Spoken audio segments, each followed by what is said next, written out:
일곱 번째 시형 모내기 글방을 시작을 하겠습니다.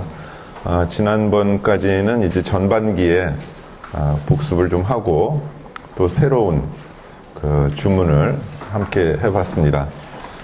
왜냐하면 예를 들어 다시 말해 이 세 가지를 통해서 주제를 구체화하는 방법, 또 그렇게 구체화된 글을 읽으면서 추상적인 주제를 그 주제를 추상화하는 방법, 이런 방법에 대해서 말씀을 드렸는데, 구체화 추상화는 마치 그 손오공의 여의봉처럼 자기 마음대로 하려면 이걸 길게 했다가 줄였다가 막 이렇게 하잖아요. 그런 것처럼 구체화도 시킬 수 있어야 되고 추상화도 시킬 수 있어야 됩니다. 대학교 때 은사님이 한 말씀이 기억이 납니다. 한 권의 책을 한 줄로 줄일 수도 있어야 되고 한 줄을 한 권으로 쓸 수도 있어야 된다 하는 말씀을 하셨는데, 가르치다 보니까 그게 결국 한 줄을 한 권으로 구체화해서 쓸 수 있어야 되고 한 권을 다시 한 줄의 주제로 추상화할 수 있어야 된다 하는 말씀을 하셨던 듯 싶습니다. 선생님의 뜻을 제가 다 이해하지 못하겠지만 제가 지금까지 이해하는 바로는 그렇고요. 그러나 이 구체화 추상화라고 하는 것이 단지 논리적 차원만은 아니고 묘사와 서사가 같이 중심이 돼서 진행이 되면 이게 또 문학적인 구체화 작업이 되거든요. 그럼 뭐 감각적인 표현이 있다든지 음성 상징 같은 게 있죠. 뭐 졸졸졸 하는 거고 줄줄줄은 완전히 느낌이 다르잖아요. 그런 것처럼 구체화하는 방법에는 단지 왜냐하면 예를 들어 다시 말에만 있는 건 아닙니다. 지금까지 그런 부분, 그 감각적인 부분, 감수성 이런 부분에 대해서는 크게 말씀을 안 드렸고 크게 강조를 하지 않았고 앞으로 이제 그거는 차츰차츰 좀 보완을 하려고 합니다. 그래서 오늘은 이제 좀 본격적으로 지난번에 그 복습한 것 중에서 팔레트라는 개념을 제가 말씀을 드렸죠. 그래서 글을 쓰려면 마치 화가들이 팔레트를 활용하는 것처럼 글을 쓸 때에도 팔레트를 하나 들고 있어야 된다. 종이 한 장의 팔레트면 되고 책으로 쓴다면 제 경우에도 한 9장 정도를 펼쳐놓은 팔레트를 활용해서 책을 쓴 적이 있습니다. 뭐 그 정도만 돼도 충분하다 하는 생각은 듭니다. 9장 정도의 A4 용지를 펼쳐놓은 팔레트 하나 정도만 있으면 책을 쓰는데 크게 무리가 없었고 마치 그 500피스, 1000피스짜리 조각 그림 맞추기처럼 매일매일 그거를 하나씩 그 성취해 나가는 그런 즐거움이 굉장히 큽니다. 그래서 이제 그 팔레트 작성하는 방법에 대해서 좀 더 구체적으로 설명드리고 연습을 하고자 하는데요. 일단 팔레트의 가장 핵심은 가운데 주제를 분명히 하는 거라고 그랬죠. 주제, 글감, 제목인데 주제 자체를 못 쓰겠다고 하면 그건 이제 그 다음번의 문제고요. 일단 주제가 있다고 했을 때 이 주제에서부터 펼쳐나가라 하는 것이죠. 계속.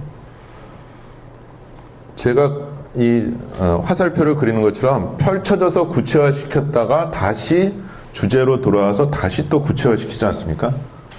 이렇게 계속 여기에서부터 이 중심을 놓치지 마라. 핵심을 놓치지 마라.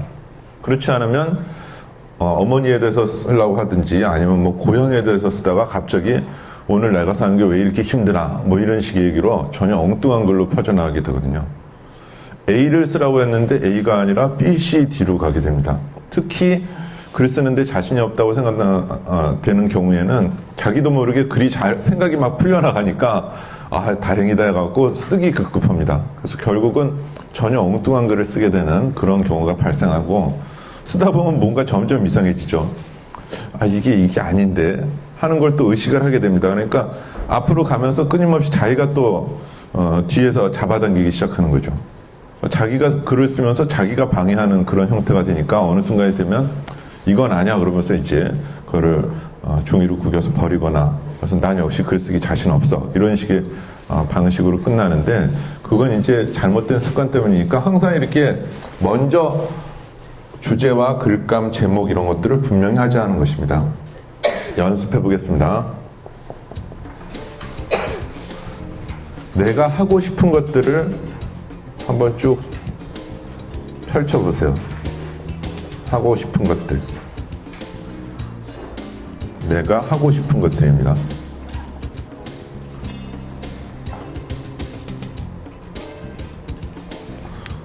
주체는 나고 무엇인가를 하고 싶은 거고 희망하고 소망하는 겁니다. 좀 더 자세히 말씀을 드리자면 그 다음에 것들입니다. 이 것이기 때문에 상당히 범위가 넓어지죠. 내가 하고 싶은 공부가 것들 안에 포함이 될까요? 포함되지 않을까요? 포함되죠. 그러니까 공부라고 했을 땐 범위가 좁아들지만 것들이라고 했을 때는 공부만이 아니라 뭐 운동도 되고 뭐 다 되거든요. 범위가 다릅니다. 자, 한번 쭉 자유롭게 펼쳐보십시오.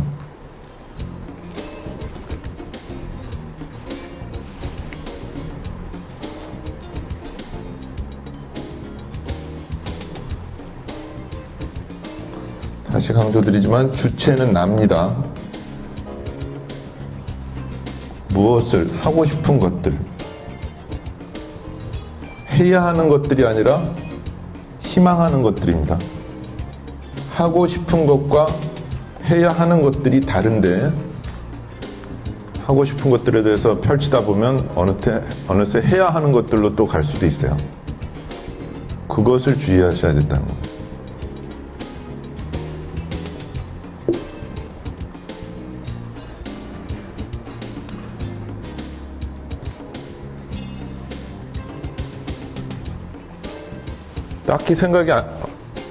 딱히 생각이 안 펼쳐지시면 육하원칙을 활용해 보시면 되죠. 내가 지금 하고 싶은 것들이 생각 안 나면 전에 하고 싶은 것들은 뭐였지? 앞으로 하고 싶은 것들이 뭐가 있을까? 이런 식으로 펼쳐가셔도 되죠. 시간의 축으로. 내가 하고 싶은 것들인데 여기서는 별로 생각이 안 나면 내가 사하라 사막에 가면 하고 싶은 것들이 뭘까? 이런 식으로 공간을 중심으로 해서 펼쳐나가실 수도 있죠. 육하원칙을 활용하는 발상법을 말씀드렸습니다. 생각이 안 나시면 지금처럼 적용해서 펼쳐보십시오.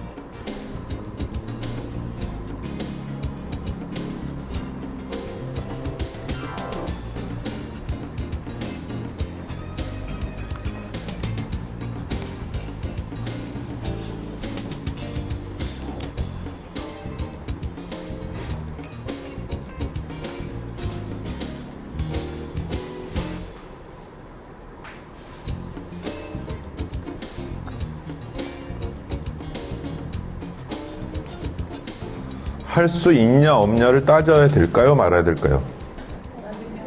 따질 필요 없습니다. 하고 싶은 것들입니다. 하고 싶은 희망의 차원, 소망의 차원이니까 할 수 있냐 없냐는 가능성의 차원은 이건 그 다음 문제입니다. 다음 단계의 사고다 하는 겁니다. 하고 싶은 겁니다. 어디까지나 내가 바라는 것이 뭐냐 하는 것이죠. 200개국 이상을 돌아다니겠다. 하고 싶은 겁니다. 나이가 있죠. 어떻게 그걸 다 돌아다녀. 말도 안 되는 짓이다. 말도 안 되는 개꿈이다. 이러지 마시고 여기서 내가 헛되게 하고 싶은 것들 중에서 헛된 거 쓰는 게 아니거든요. 하고 싶은 겁니다. 그러니까 가능성 여부가 아니라 바로 희망, 소망의 차원이냐 아니냐를 떠올리시면 되는 겁니다. 주제에 집중해서 다른 누구도 아니고 내가 하고 싶은 것들 이렇게 세 가지로 차원에서 지금 나뉘어지고 있는 거죠. 거기에 이 세 가지에 집중해서 생각을 펼쳐나가시고 생각이 펼쳐지지 않을 때에는 육하원칙을 활용해서 언제, 과거, 현재, 미래로도 펼쳐보시고 또 어디서 시흥시에서 하고 싶은 것들 또는 제주도에 가서 마라도에 가서 하고 싶은 것들 울릉도에 가서 하고 싶은 것들, 지중해에서 하고 싶은 것들, 공간을 쭉 떠올리시면 하고 싶은 것들이 또 나올 겁니다. 무엇을과 어떻게 있죠? 하고 싶은 것들, 왜 하고 싶지? 하는 것도 생각을 해보실 필요는 있죠. 어떤 의미에서 하고 싶은 것들인지. 이를테면, 완전히 본능적으로 하고 싶은 것들, 혹은 내가 사회적인 시민으로서, 사회적 존재로서 시민의 입장에서 하고 싶은 것들, 이렇게 나눠갈 수도 있죠.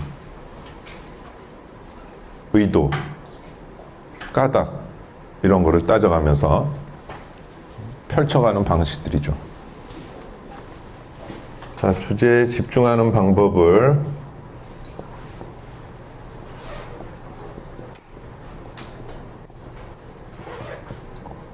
말씀드렸는데, 이제 다시 다음 단계의 설명을 드릴게요. 이렇게 하시는데, 이제 여기서부터 잘 들으세요. 쭉쭉 펼쳐진 것 중에서 만약에 같이 이렇게 묶일 수 있는 것들이 있다면, 이런 식으로 만약에 묶일 수 있는 것들이 있다면 이렇게 표시를 해주세요. 아, 이거는 같은 얘기구나. 내가 그냥 자유롭게 원을 따라서 쭉 썼지만 이거는 같이 이렇게 끼리끼리 묶을만 하다 하는 것들은 묶어주세요. 이런 식으로. 근데 다시 묶으려면 힘드니까 이런 식으로 속성을 표시해 주세요. 별표라든지 네모라든지 세모라든지 하는 식으로. 기호를 쓰셔도 됩니다. 같이 A 한 다음에, 이건 A 한 다음에 옆에다가 써놓으면 되죠. 여러분이 전에 보셨던 지도처럼 여기서 A는 뭐 사회적 차원, B는 뭐 또 무슨 뭐 그 교육적 차원이라든지 이런 식으로 용례표를 만들면 되는 거니까 편하신 대로 하시면 됩니다. 중요한 거는 막 펼쳐놓은 거를 끼리끼리 묶어서 보자는 거죠. 끼리끼리. A는 A끼리. 간단합니다.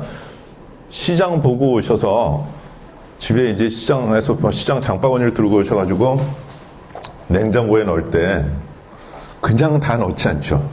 미리 끼리끼리 이거는 냉동실, 이거는 뭐 야채실, 이거는 냉장실, 이런 식으로 끼리끼리 이렇게 배열을 하잖아요. 그렇게 하시라는 겁니다. 물론 그냥 다 집어넣어도 되지만 그러면 냉장고 문을 한없이 많이 열어놔야 되는데 미리 바닥에 펼쳐놓고 이건 통조림들, 이건 뭐들, 이건 냉장고 들어갈 게 아니고 이렇게 끼리끼리 묶어놓으시잖아요. 묶어놓으면 훨씬 더 편리하죠. 쉽고. 그러니까 그렇게 해보시라는 겁니다. 지금 한 거를 이런 식으로 표시를 한번 해보시라는 거죠.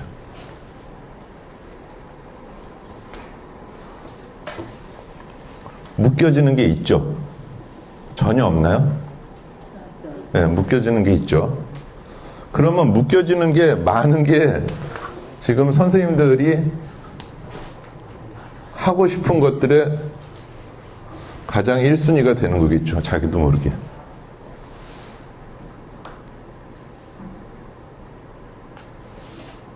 그러니까 글을 쓰면서 자기 분석도 할 수 있는 거죠. 쭉쭉 생각을 펼치다가 보니까 내가 하고 싶은 게 다 어디에 집중되는구나 하는 자기 확인을 할 수 있다는 것입니다.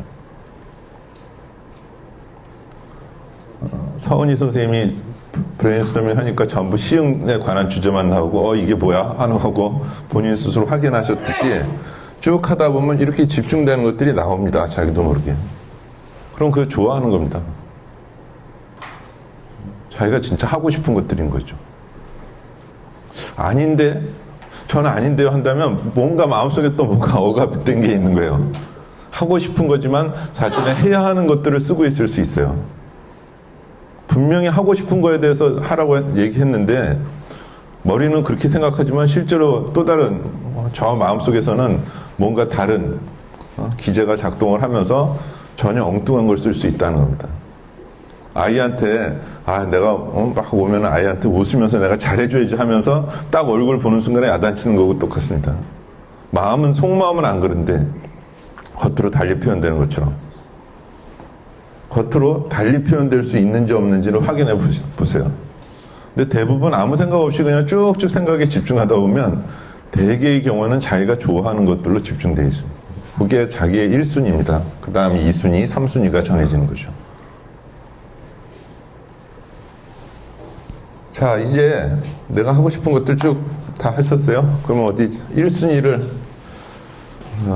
몇 분 1순위를 한 번씩 제가 그냥 지명해서 한번 어떤 걸 1순위로 말씀하셨나 한번 확인해 볼게요. 선생님, 윤미경 선생님.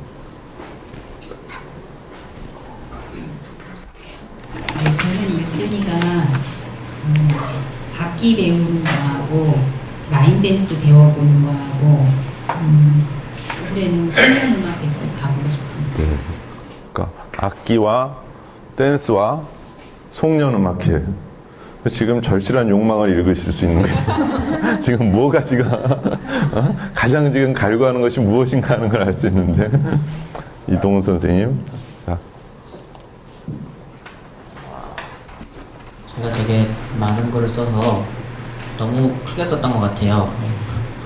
근데 일단 범주별로 그냥 나누면서 이런 범주가 있거든요. 취미로 무언가를 배우는. 근데 그게 제일 많은 것 같아요. 요리나 제빵, 목공, 경제공, 뭐 스카이다이빙 뭐 이런 것들이 있는데. 좀 크게 얘기해 주세요. 지금 잘 안 들리는 거 아니에요? 제일 중요한 걸 크게 얘기해 주세요. 범주라는 말은 지금 크게 들렸죠? 저는 범주라는 말 안 썼습니다. 일부러. 사실 어려운 말이에요. 범주라는 말은. 그래서 이제 오늘 제가 범주에 대해서 말씀드리겠습니다 하면 상당히 긴장들 하셨을 거예요. 근데 지금 끼리끼리 묶어놓은 게 사실 범주예요. 지금 묶어놓은 지금 그 한 덩어리, 공통의 속성을 가진 한 덩어리가 범주다 하는 겁니다. 근데 그거는 이제 설명할 때 필요한 거고, 본인의 희망은 뭐라고요? 뭘 배우는 거? 목공도 배우고. 네, 뭐를 배우는 그런 것들이 가장 많았어요. 요리 뭐를 배우는? 요리. 요리 중에서도 이제 한식, 양식 종류별로 있는데 저는 한식을 제일 배우고 싶고, 그리고 제빵도 배워보고 싶고, 이거는 스카이다이빙도 여기 포함을 시켰어요. 배워야 할 것 같아서.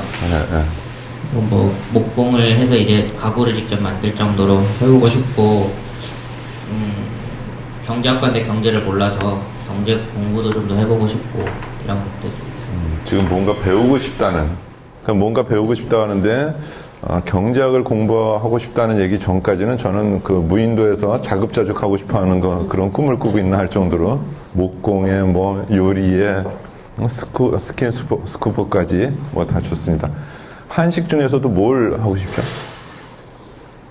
뭘 배우고 싶죠? 특히 사실 먹고 싶은 게 그냥 집에서 해먹으면서 살고 싶어서 한식을 배워보고 싶은 거거든요. 어머니가 뭔가 요리를 잘 안 해주세요? 어머니가 그렇진 않은데 직접 해먹는 게 재밌더라고요. 제가 해보니까. 근데 막상 해보니까 제가 할 줄 아는 것도 별로 할 줄 아는 게 별로 없고. 그 학생 중에 이런 주제를 책으로, 작은 책으로 만든 학생이 있었는데 10분 안에 해먹을 수 있는 요리, 이런 식이었습니다. 그 한 15년 전쯤에 그런 주제를 가지고 이제 책을 쓴 학생이 있었는데, 그 학생이 책을 쓴 건 아주 간단했어요. 그냥 자기가 10분 안에 해먹을 수 있는 요리를 만드는 겁니다. 과정을 갖다가 보여줘요. 사진 찍고. 그리고 자기가 먹는 것까지 그렇게 해서 맛있게 잘 먹었습니다. 그런 요리들을 갖다 한 10가지만 제시하더라도 작은 책자가 나왔는데, 그리고 얼마 안 있다가 2,000원으로 밥상 차리기인가 하는 책이 굉장히 많이 팔리는 책이 나왔습니다. 그래서 그 아이디어가 나올 수 있었던 거는 이제 맞벌이 부부들이 늘어나면서 아이들이 혼자서 뭔가 집에서 밥을 해 먹어야 되는 그런 상황이 왔다는 거죠. 그래서 뭘 쓰고 싶다 하는 것이 사회 현실을 반영하는 경우가 있더라 하는 겁니다. 요즘엔 뭐 기르기에 관한 것들을 많이 하고 싶어요. 그래서 뭐 햄스터 기르기 뭐 이런 것은 벌써 한 10년 전이었고요. 요즘엔 무슨 거미 있죠? 타랑큘라인지 뭐 그런 거미 기르기에 대해서도 아주 막 하고, 또 뭐 이구아나 기르기를, 그러니까 집에서 기르고 있는 거예요. 기르고 있는 걸 봐서 자기도 또 기르고 싶다고 생각했거나, 그런 식으로 뭔가 좀 뭐 새로운 주제들이 나옵니다. 다시 설명을 이동훈 선생님 발표에 다시 집중해 보면, 범주라는 말을 썼는데 한식의 범주에서 더 들어갈 수 있다는 거죠. 한식에서도 어떤 범주냐, 이게 평상시 음식이냐, 이럴 때면 재래 음식이냐, 제사 음식이냐, 이런 거에 대해서 또 나누고 또 나눠야 되는 거죠. 그건 육하원칙 하셨을 때 계속 끝까지 파고들어보자 하는 얘기를 드렸죠.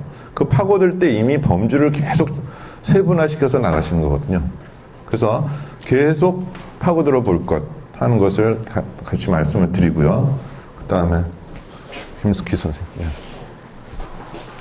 저는 쓰다 보니까 제가 지금 약간 후렴이 있어가지고 목소리가 아주 매력적이시죠? 감사합니다. 두 가지로 나눠지더라고요. 하나는 좀 적은 분량은 아주 사적으로 제가 배우고 싶고 뭐 여행하고 싶고 이런 것들이었고, 큰 거는 이제 업무와 관련된 부분인데요. 이제 처음에 쓴 거는 협동조합, 두 번째는 취약 청소년을 위한 경과적 일자리 학교, 이제 조금 큰 일, 그리고 동료들과의 파트너십, 그리고 테드 강연 참가, 그리고 청소년을 행동하게 하는 나만의 강연 만들기, 그다음에 진로 경로 트랙으로 정리하기, 뭐 이런 것들을 적었어요. 그러니까 교육적으로 뭔가 가르치고 배우고 이제 뭘 만들게 하고 싶고 하는 선생님이 직업적인 쪽으로 지금 집중이 돼 있죠. 거의 지금 직업에 좀 더 충실하고 좀 더 전문가가 되고 싶고 이런 생각으로 가득 차 있으신 거죠, 지금. 그러니까 지금 물론 문학의 글방 자체가 지금 배우러 오신 분들이니까 여기에 계신 분들의 그 욕망이나 소망이나 희망 중에서는 배우고 싶은 그런 욕망이 굉장히 일차적으로는 다 있으실 것 같아요. 근데 이 공간의 바깥에 계신 분들은 굉장히 다양한 거죠.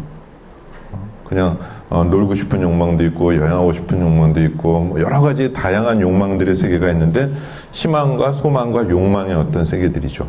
이거에 따라서 사람의 행동들이 펼쳐지고 사고들이 펼쳐진다는 겁니다. 다시 그러면 이제 또 어느 분이 하실래요? 여기 세 분, 여기 항상 세 분 정도만 하시는, 손가락질을 하시는 선생님이 해보세요. 학교에서도 제어하는 학생을 시켜야 돼요. 사실 옆에 분이 많이 쓰셔서 보여주시길래 같이 나누면 좋겠다 싶어서 했는데 전혀 상관없고요. 저는 크게 두 가지로 배움과 힐링 쪽으로 했어요. 배우는 거는 좀 전에 뭐 다들 나오긴 했지만, 저도 이제 그래서 공부를 하고 싶다는 쪽으로, 영어 쪽으로 하고 싶다는 쪽으로 나왔고, 그리고 책을 쓰고 싶고, 그리고 보고요. 그리고 그림을 좀 한국화해서 제가 수업 단체요. 그래서 그림 그리고 싶다. 특히 제가 설경을 좋아해요. 한국 수목화 중에. 그런 거 마음 편하게 힐링이 되는 느낌이에요.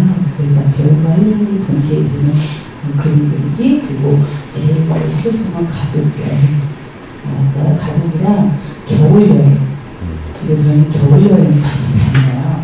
그래서 그동안 군대 쪽이었는데 이제 해외 쪽으로 한번 가고 싶다는 생각이 들고, 그리고 운동도 배우고 또 그걸 배우면서 힐링이 되는, 테니스를 최근까지 했다가 잠시 바빠서 멈췄는데 테니스도 하고 싶고, 글쓰기도 마찬가지로 하고 싶고, 사진도 찍고 싶고, 이렇게 제가 사진 찍고 여행하고 그림 그리고 운동하고, 그리고 뭐 시골집도 짓고 싶고 요즘에 이런 것들 다 보니까 그냥 배우면서 힐링할 수 있는 거를 제가 좀 많이 운동이 되는 것 같아요. 여기는 선생님.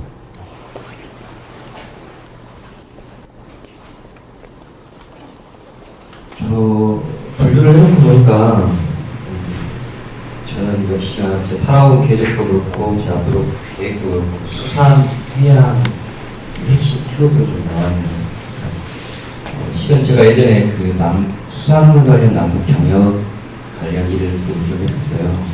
그래서 천안함 이후에 좀 막혀가지고 다시 좀 재개되기를 기다리는 그 남북 경영 사업에 대한 그런 희망을 좀 있는 게 있고요.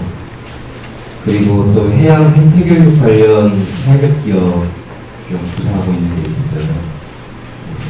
그런 부분.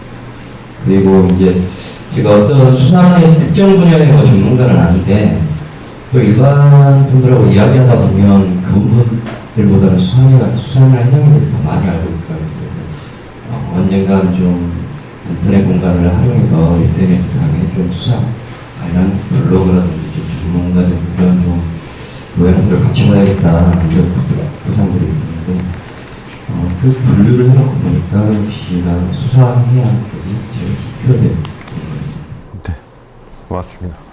지금 분류라는 말도 나왔습니다. 그죠? 분류, 범주가 결국 분류하고 연관되는데요. 자, 선생님. 네, 제가 그 하고 싶은 것을 나와보니까는 그 해양 쪽에 제일 많이 이렇게 써져더라고요. 그래서 아들과 같이 이제 배낭여행, 그다음에 유라시아 대륙 유출, 몽골에도 내비사라는 느낌 이렇게 여행을 많이 못했나 봐요. 여행 쪽에 많이 주제가 많이 생각이 있었습니다. 네. 아들과 함께, 사모님과 함께는 나중에.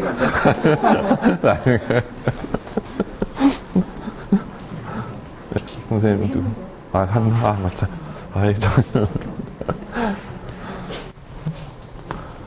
자, 지금 제가 선생님들께 말씀을 드렸는데, 제가 여쭤봤는데, 대체로 이런 거였죠. 우리들의 소망과 희망이 배움이나 힐링이나 놀이나 직업.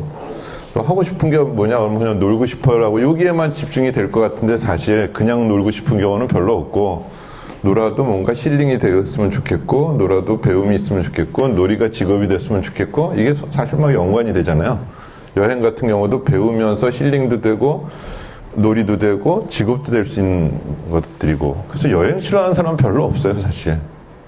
있긴 있어요. 방에서 콕 들어박혀서 꼼짝도 하기 싫어하는. 그래서 나는 이불 속에서 만화책 보는 게 제일 좋아하는지만 그 친구도 사실 보면 독서여행 하고 있는 거거든요. 그냥 난 시체놀이 하고 싶어요 하는 경우는 사실 별로 없잖아요. 저는 집에서 이불 속에서 죽은 듯이 가만히 숨도 안 쉬고 있는 게 제가 하고 싶어요. 그런 경우는 별로 없어요. 그래서 하고 싶은 게 있고 이 욕망이 100% 다 안 되니까 이제 좌절이 되는 경우가 있죠. 이 좌절한다는 게 사실은 욕망의 이런 표현이기도 하죠. 욕망이 성취되지 못할 때 좌절이 되는 건데, 욕망이 있으니까 좌절하고, 좌절한다는 것은 욕망이 있다는 뜻이고 해서 이 욕망과 좌절이 동전의 안팎과 같은 것이고, 이게 삶인데 우리는 요것만 자꾸 보거나 아니면 요것만 자꾸 보죠.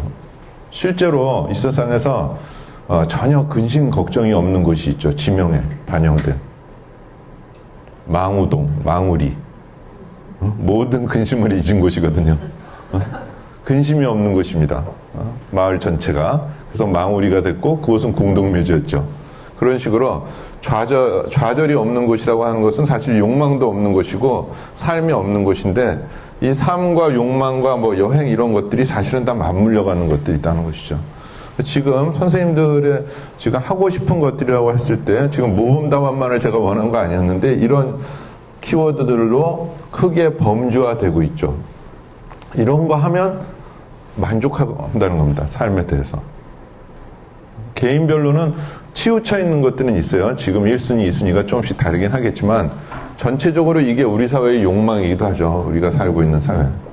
근데 우리가 살고 있는 사회가 무엇을 강조해야 되냐, 이걸 막 강조하면 학습사회로서 이를테면 핀란드 모델 같은 게 나오는 거고, 이걸 막 강조해서 항상 논다고 하면 바베큐를 뭐 파티를 해야 되고 또 막 캠핑카를 몰고 막 돌아다니고 막 매주 막 그래야지만 된다고 한다면 아메리칸식이 되는 거고, 그런 모델이 되는 거. 사회별로 어떤 가치관이라든지 문화적인 풍토 이런 것들의 차이에 따라서 조금씩 치우치는 것들은 다릅니다. 물론 그냥 조용히 있는 것을 굉장히 중시하는 그런 또 계층도 있고 또 문화도 있고 공간도 있고 하는데, 지금 이런 것들을 어쨌든 우리가 하고 싶은 것들이라고 하는 것인데, 요거는 이제 하는 과정에서 설명을 드린 거고, 지금 범주라는 말과 분류라는 말이 나왔는데요. 아예 이제 첫 번째는, 그러니까 이번 시간 전까지는 주제, 글감, 제목을 놓고 그냥 생각나는 대로 계속 원을 중심으로 해서 쭉 돌아가면서 썼죠. 이런 방식으로 쓰다가 다시 여기가 없으면 뭐 이쪽으로도 하고 자유롭게 원을 중심으로 해서 펼쳤는데, 두 번째 요령으로서 이렇게 펼칠 때 아예 처음부터 끼리끼리 묶어 놓자 하는 겁니다. 이렇게 해놓은 다음에 이렇게 동그라미나 별표, 네모 같은 걸 쳐도 좋지만 아예 그런 거 없이 하다가 여기를 막 하다가 아, 이건 동그라미구나. 그러면 이쪽 동그라미 와서 요 근처에 같이 써주자 하는 겁니다. 이해되시죠? 처음서부터 끼리끼리 해주자는 겁니다. 그러니까 원칙을 잡자면 오늘 이전에서는 원을 중심으로 돌아라고 생각하시면 돼요. 돌아 쓰면 됩니다. 그냥 생각나는 대로 떠오르는 대로 쓰면 되고 원에 집중하면서 주제에 집중, 글감 제목에 집중하면서 원을 돌아서 그냥 자유롭게 펼쳐나가는 방식이었다면 이런 식으로 펼치는 게 아니라 그랬다면 두 번째 규칙은 끼리끼리라고 생각해보자 하는 거죠. 이왕이면 어차피 원을 중심으로 펼칠 거면 요건 어디다 쓸까? 이런 식으로 해서 끼리끼리 묶어주고 끼리끼리 했는데 이렇게 했는데 이거 아닌 것 같다 그러면 그냥 이렇게 해놓고 다시 이 부분을 갖다가 다른 쪽에다가 써주시면 됩니다.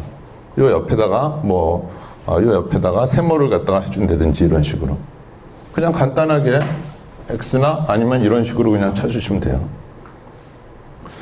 근데 사람의 이제 이 팔레트라는 게 묘해서 생각이 나는 거여서 이렇게 해놓고 왔는데 또 막 하다 보니까 이게 세모가 아니라 물음표 같아요. 동그라미 같아요.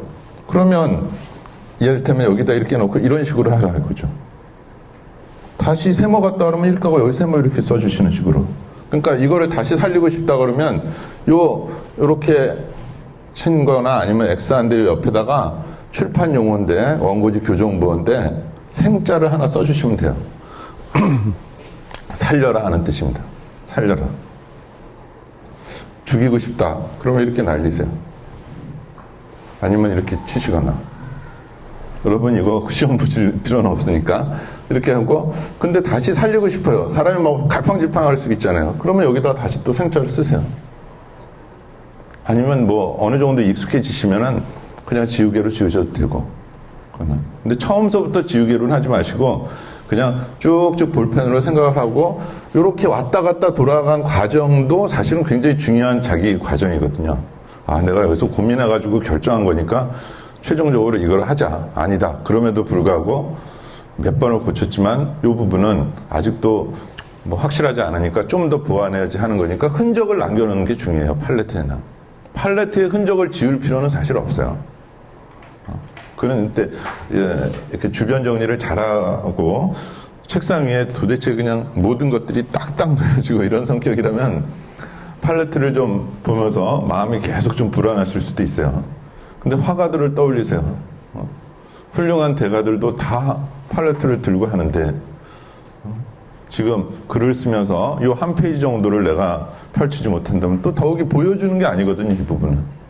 남한테 보여주는 것은 내가 저 팔레트로 활용해서 쓸 글이지 이건 어디까지 내 개인 공간, 내가 창작의 비밀로서 갖고 있을 그런 팔레트니까 이 팔레트를 작성할 때는 선생님들의 모든 흔적들을 여기에다 펼쳐 놓으시라는 겁니다.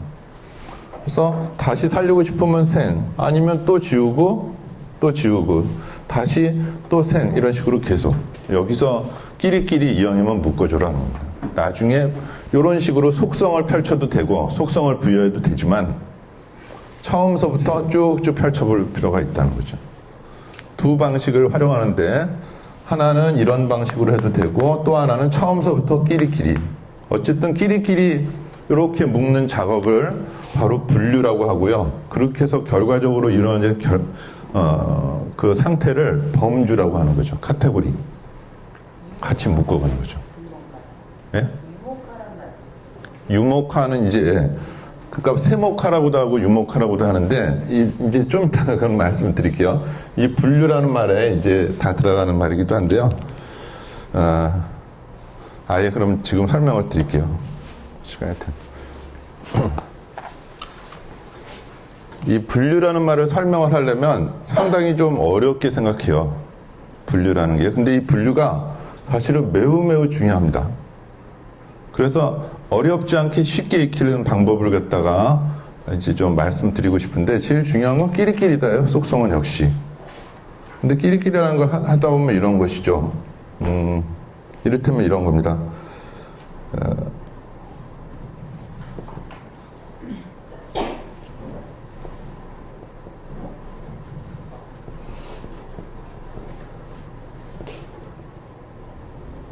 자, 이것들이 이렇게 쭉 나오면 이건 뭐라고 한마디로 할 수 있죠? 네, 사과라고 할 수 있죠.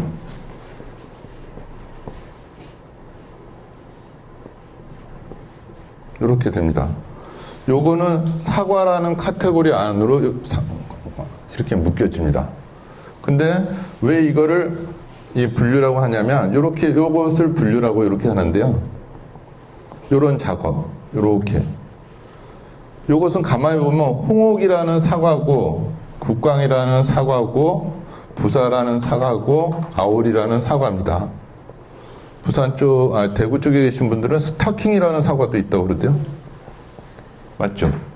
어디 계세요? 누가 대구 분이세요? 대구는 아니지만 어쨌든 스타킹이라는 사과. 그 스타킹이 있고 인도라는 사과도 있죠. 그 학생들은 무슨 인도가 어떻게 사과가 돼요? 스타킹이 사과예요? 뭐 이런 식이 됩니다. 이런 것들이 다 한데 가만 보면 이것들은 다 사과라는 공통 속성을 갖고 있기 때문에 굳이 홍옥이라는 사과, 국광이라는 사과, 부사라는 사과, 아울이라는 사과라고 매번 말할 필요가 없으니까 이거를 앞으로 쭉 뽑아 올린 겁니다. 그래서 추상화시킨 거예요. 공통적인 거를 쭉 뽑아내니까 사과라는 것으로 담아니까 그 사과는 다 갖고 와. 사과는 다 갖고 와. 이런 식으로 이제 사과라는 이름으로 이렇게 되는 겁니다. 이런 작업을 분류라고 하는 겁니다. 아까 제가 예를 들었듯이 시장 봐오셔서 펼쳐놓고 마룻바닥이나 식탁에 놓으시고 냉장고로 들어갈 거 뭐 이렇게 따지는 작업 자체가 분류하고 계시는 겁니다. 그 나름대로 그것들 사이에 공통점이 있는 거죠. 냉동실에 넣었을 때는 망가지는 것들은 빼버리고 냉장실로 들어가야 되겠다 해서 나름대로의 기준을 갖고 뭐 가끔은 핸드폰을 넣는 분도 계시지만 냉장고 안에 나름대로의 기준을 갖고 공통점을 가져서 요거를 끌어올리는 거예요, 다. 그러면 요거는 공통점이고 요거는 차이점이에요. 같은 사과지만 홍옥 맛이 다르고 국광 맛이 다르고 부사 맛이 다르고 아우리 맛이 다르고 스타킹이 다르다는 겁니다. 그래서 이거를 굳이 이렇게 나눠 놓는 거예요. 요렇게 나눌 때 요것을 교과서에서는 구분이라고 하고요. 현행 국어 교과서에서는 넓게 말하면 이것도 분류라고 말합니다. 그냥. 그러니까 구분과 분류를 이렇게 쪼개나가면은 구분이라고 하고 묶어 올라가면 분류라고 하는데 지금 현재 교육과정에서는 사회적으로는 이 작업을 다 분류라고 그냥 하죠. 분류라고. 근데 가만히 보면 이제 분류라는 말이 이게 재밌는 게요. 논리학에서 이제 논리학하니까 또 어렵게 생각하실 수 있는데 아니고 요때 저 사과를 논리학에서는 유개념이라고 합니다. 유개념. 그냥 쉽게 얘기하면 상위 개념이에요. 이게 이거보다 상위죠. 국군 그러면 육군, 해군 뭐 이런 식으로 나가듯이. 그럼 국군이 더 상위 개념인 것처럼. 그럼 이건 하위 개념인데 이 하위 개념은 논리학에서 뭐라고 할까요? 종개념이라고 합니다. 종개념. 그러니까 유개념은 모든 공통점을 포함한 게 유개념이에요. 종개념은 모든 차이점으로 세분해 놓은 것이 종개념이에요. 근데 딱 보이는 게 보이시죠, 이제? 요걸 잘 보시면 뭐가 보입니다. 유개념과 종개념 사이의 관계가. 이게 종류입니다. 종류라는 말이 여기서 나오는 말이에요. 종류를 따지는 거예요. 유가 앞에 왔기 때문에 두음법칙을 유라고 하는 것뿐입니다. 종과 유가 유목화한다는 얘기는 아까 말씀하신 그런 거죠. 지금 세목화라고 하는 것은 유목화, 세목화 이런 식으로 방향만 다를 뿐이고 지금 용어가 중요한 게 아니라 끼리끼리 묶어졌냐 아닌 거냐는 이 관계를 중심으로 보시는 게 제일 좋아요. 그래서 종류가 됩니다. 종류 이것이. 그러니까 무엇이든지 우리는 새로운 게 나왔을 때 공통점과 차이점을 따지는 작업을 꼭 해보셔야 돼요. 첫 시간, 둘째 시간 계속 선생님들한테 공통점 따지는 것으로 확인했죠. 사실은 공통점이라고 하는 것으로 계속 묶어간 겁니다. 어차피 우리는 다 달라요. 하지만 다 또 같아요. 인간이라는 점에서.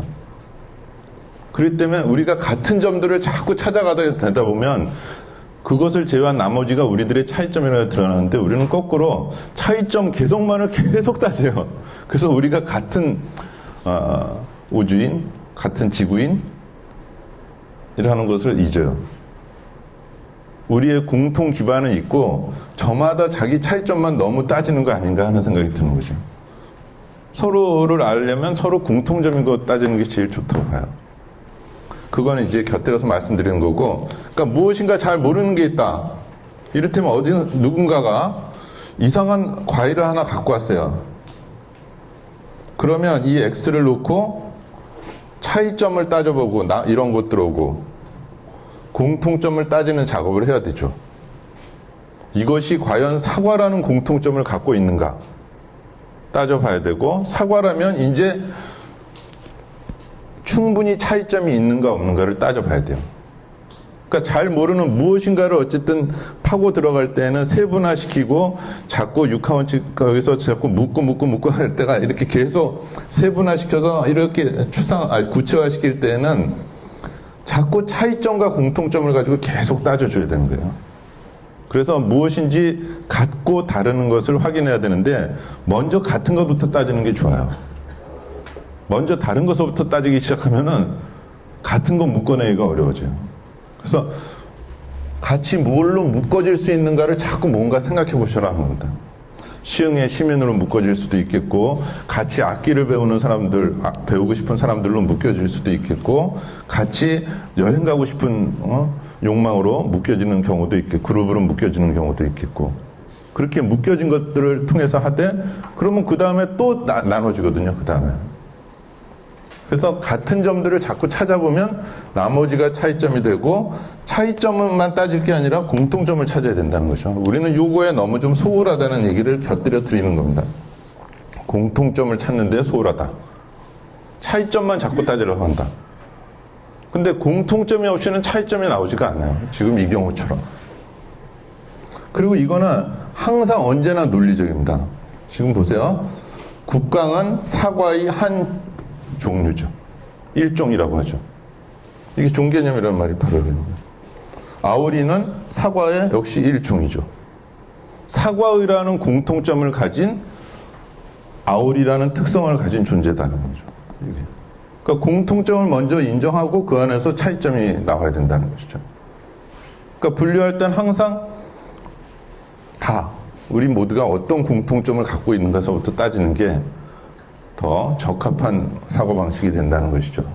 요게 분류가 되는데, 요게 종개념과 유개념의 관계라고 하는 것이고요. 그럼 이게 왜 중요하냐, 자꾸 이게. 자, 이런 경우를 한번 생각해 보시죠. 노예가 뭡니까?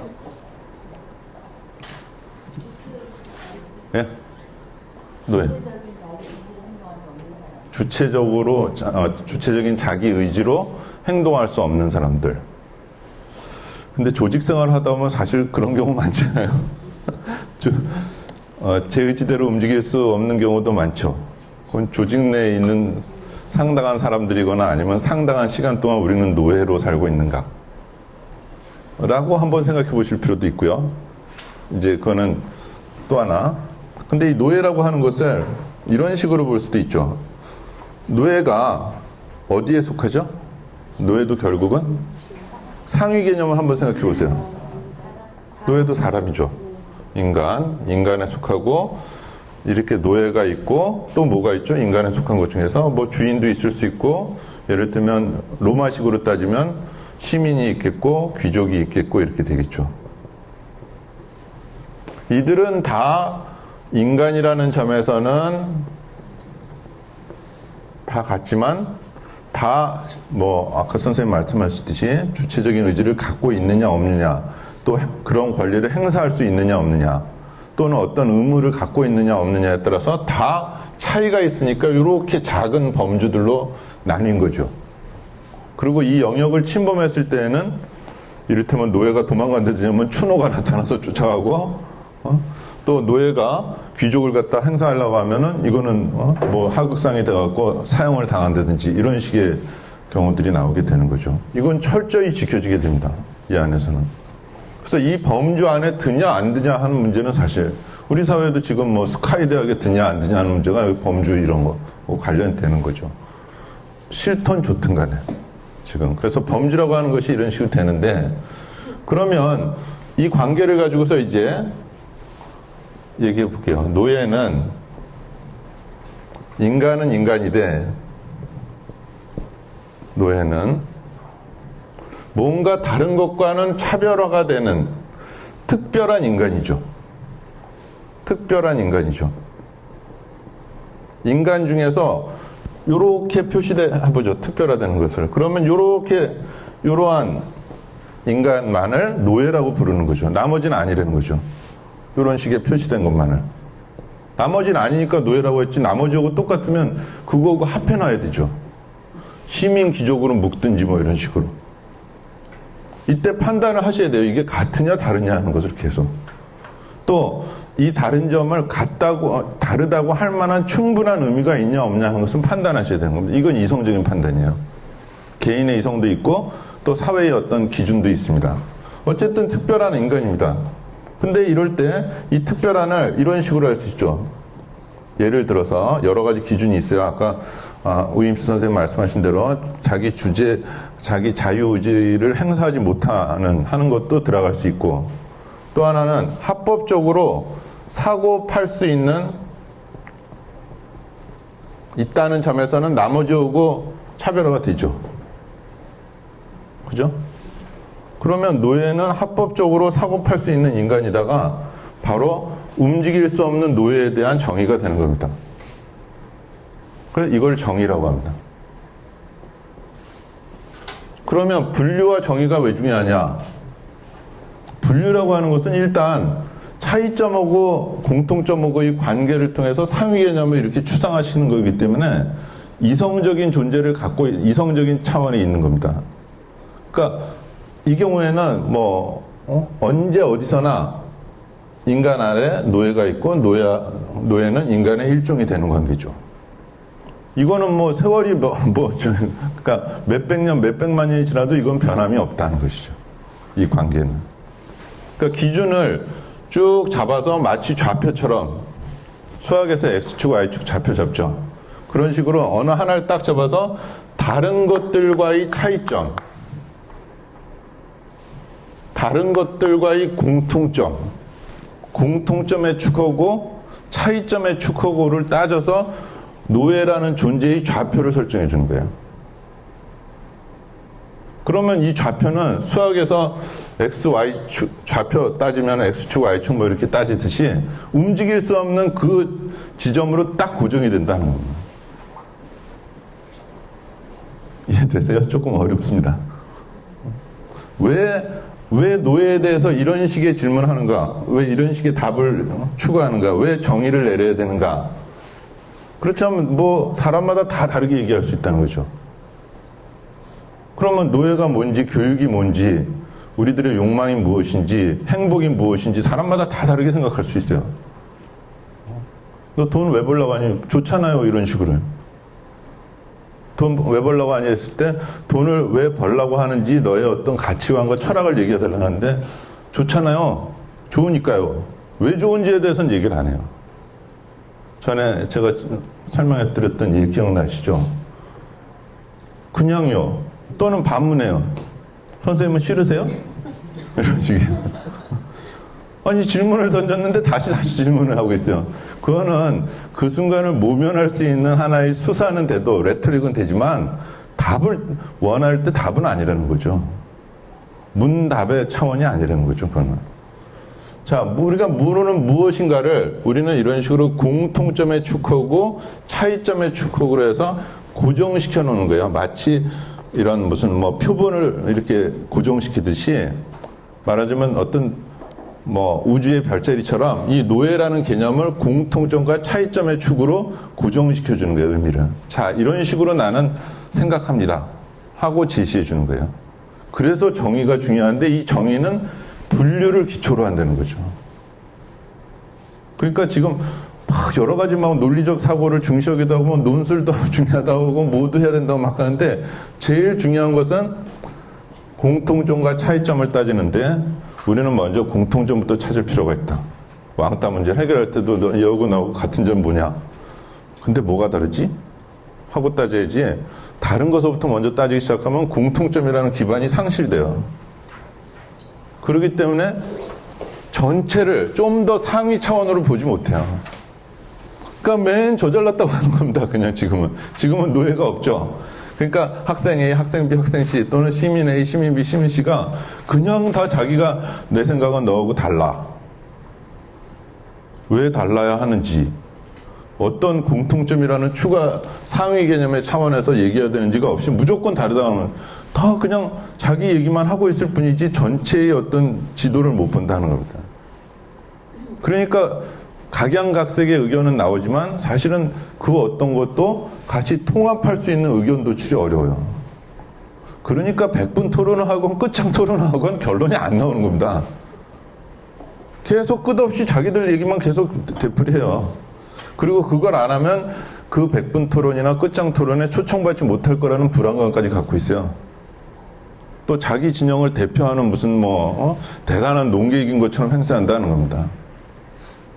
우리가 왜 토론하는지에 대한 우리가 갖고 있는 공동의 목표는 무엇인지 이런 거에 대한 생각이 없이 공통의 목표에 대한 생각 없이, 즉 상위 개념이 무엇인지에 대한, 공통점이 무엇인지에 대한 생각 없이 그저 차이점만 얘기하다 보니까 이 차이는 얘기하면 얘기할수록 오히려 감정적인 골만 더 깊어지게 됩니다. 차라리 토론 안 하는 게 나을 수 있습니다. 이런 경우는 아무런 서로 도움이 안 되는, 그냥 난 너하고 달라. 그럼 어쨌다는 거예요. 그래서 그건 동어반복에 불과한 얘기 아니에요? 난 너하고 달라 하는 얘기가 새삼스러운 무슨 새로 깨달은 팩트입니까? 아니면 트루스입니까? 진실입니까? 아무것도 아닌 얘기를 똑같이 난 너하고 달라. 그럼 상대도 나도 너하고 달라. 하나마나한 얘기를 계속 되풀이하면서 감정의 골만 깊어지는 차원이다. 그러니까 최소한도의 이성적인 차원으로 대화하지 못하는 사유 중에 하나가 머릿속에서 공동의 공통성이 무엇이냐는 공통의 축 없이 그냥 차이점만 얘기하고 있다는 거예요. 그겁니다. 지금 우리가 왜 같이 얘기하고 있는지에 대한 기본 목표를 공유하지 못하고 있다는 말로도 얘기할 수 있죠. 자, 그래서 노예는 이런 식으로 특별한 인간이 지금 되는 것인데요. 이런 식으로. 이해되세요, 이제? 그래서 분류와 정의가 중요한데, 근데 여기서 이제 한 걸음만 더 나가고 잠깐 쉬겠습니다. 제가 전반기 정리를 하면서 말씀드렸던 것 중에 하나가 뭐였죠? 물음표 붙이면 이렇게였죠. 노예는 정말 특별한 인간이에요? 과연 노예는 특별한 인간인가? 노예가 지금 뭔 말인가 하는 생각도 드시죠? 지금까지는 노예는 특별한 인간이라고 쭉 얘기하고 얘기하다가 왜 또 갑자기 물음표를 붙이나? 이거 붙이셔야 돼요. 항상. 과연 노예는 특별한 인간이냐는 겁니다. 인간이라고 생각하지 않았어요. 당시에는. 인간이라고 생각하지 않습니다. 이를테면 춘향전만 따져보죠. 춘향전에서 춘향이는 관기입니다. 남원부의 재물이에요. 그러니까 말하자면 시흥시청의 소유물이다 하는 겁니다. 시흥시로 따지자면. 춘향이를 인간으로 생각하지 않고 당시에 합법적 차원에서는 관기이기 때문에 관에 소속되어 있는 기생이고 어머니 월매가 관청에 소속되어 있는 관기였기 때문에 그가 낳은 자식도 당연히 관의 소유물이 된 거예요. 말하자면 관에서 기르던 말이 새끼를 한 거에 불과한 정도의 취급을 받는 거예요. 그러니까 관기이기 때문에 이거는 당연히 소유물이 되는 거예요. 오히려 변사또가 그래서 억울한 측면이 있어요. 변사또는 합법적인 수청 들으려고 하는 합법적인 요청을 한 거에 불과해요, 사실은. 그리고 판소리의 어떤 특징도 있고 판소리 문학의 특징도 있고 판소리 소설의 특징도 있지만 이몽룡이 남원부를 찾아갈 때, 남원부를 마음에 와서 출두할 때 그 남원부에 가는 과정에서 말하자면 호접벌 같은 데를 지나가는데 거기서 태평성대를 노래하고 있거든요. 농사꾼들은. 그래서 참 태평성대가 좋다고 그러고 얘기하고 있어서 사실은 변사또는 악역 아닌 악역이 돼버린 거죠. 좀 억울한 측면이 있어요. 무슨 얘기냐면 다시 춘향이로 돌아오자면 춘향전은 어떻게 해석할 수 있냐면 춘향은 자기를 인간이라고 주장하는 거예요. 나도 인간이야. 나도 사랑을 할 줄 아는 인간이야. 나도 일부 종사를 니네가 그렇게도 막 목소리를 높이는 일부 종사하는 단 한 남자만을 사랑해야 된다고 하는 니네들의 논리대로 나는 이몽룡만을 사랑하는 거야. 나도 사랑할 수 있는 존재이기 때문에 난 사람이야 하고 인간임을 주장하는 거예요. 춘향이는 계속. 변사또와 당시의 실정법들은 뭔 소리야 너는 남원부에 속해 있는 재물이야.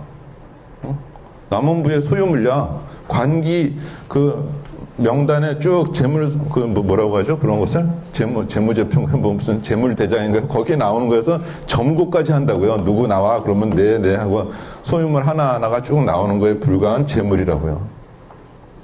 춘향이는 아주 예쁜 수청을 들만한 그런 재물에 불과했던 겁니다. 정의 대 정의의 싸움이죠. 그러니까 어떤 정의가 좀 더 근대적이죠? 춘향 나도 인간이야가 더 근대적인 겁니다. 이게 근대 정신에 맞는 거죠. 그래서 춘향전을 높게 보는 겁니다. 춘향전은 단순 사랑의 이야기만으로 보지 않는 겁니다. 그리고 그 사랑이 왜 위대하냐? 사랑은 인간만이 할 수 있다는 전제가 또 깔려 있는 거죠. 인간이 나눌 수 있는, 인간이 함께 할 수 있는 가장 소중한 어떤 뭐 정신적 또는 뭐 육체적 이런 어떤 그 행위로서 지금 얘기하니까 사랑이지. 사실 뭐 춘향이 오고 이몽룡 오고 만나자마자 그날로 뭐 그렇거든요. 거기에 그 장면에 이리 와 얻고 노자 하면서 하는 장면들은 그 부분에 초점을 맞추게 하면 춘향전은 말할 것도 없는 음란 교과서가 돼요. 그래서 근대문학이 시작할 때 이광수나 최남선을 비롯한 이 사람들은 이러한 예전에 우리의 전통문학들은 형편없는 문학이라고 했어요. 음란 교과서다. 사실 그렇게 좀 야릇한 그런 장면들이 나와요. 근데 그거는 저쪽 서양 쪽에서도 나오거든요. 채털리 부인의 사랑이니 뭐 다 그런 것들이 나오는 것은 데카메론이 하는 거 보면 나도 인간이에요. 다. 인간이니까 나는 이런 욕망을 가진 존재야라고 얘기한다고요. 그래서 정의가 왜 중요하냐?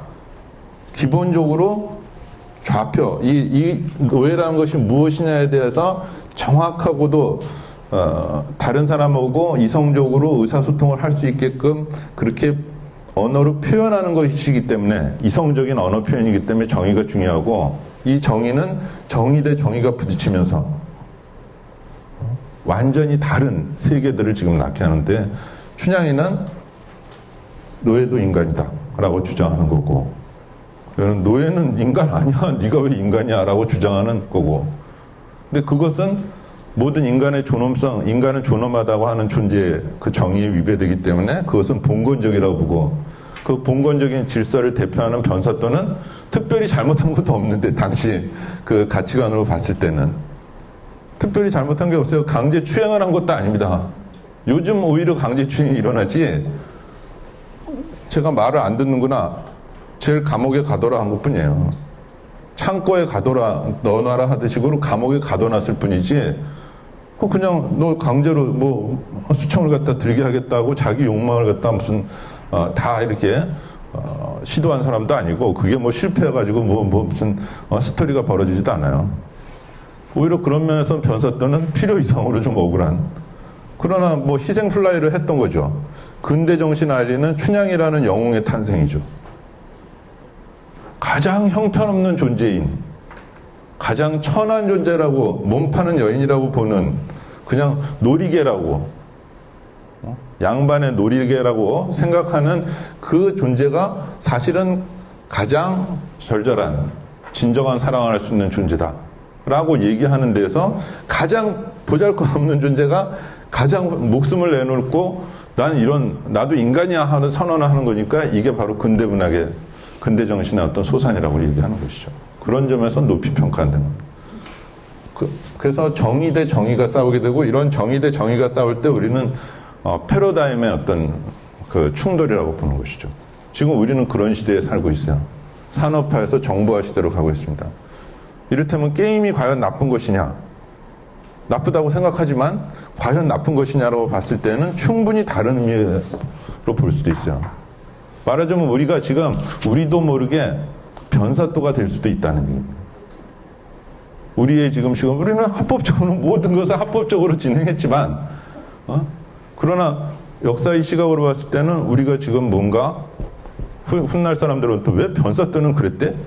변사또 나쁜 놈 아니야? 하는 식으로 자기도 모르게 앞으로 펼쳐질 또 다른 세계를 막고 있는 걸림돌이 될 수 있다는 겁니다. 따라서 이러한 정의를 되묻고 과연 그 정의가 옳은가 따져봐야 된다는 것입니다. 그래서 범주, 분류, 정의 이런 것들이 필요하다는 것이죠. 이성적인 사고를 펼쳐나가는 방법에서. 잠깐 쉬겠습니다.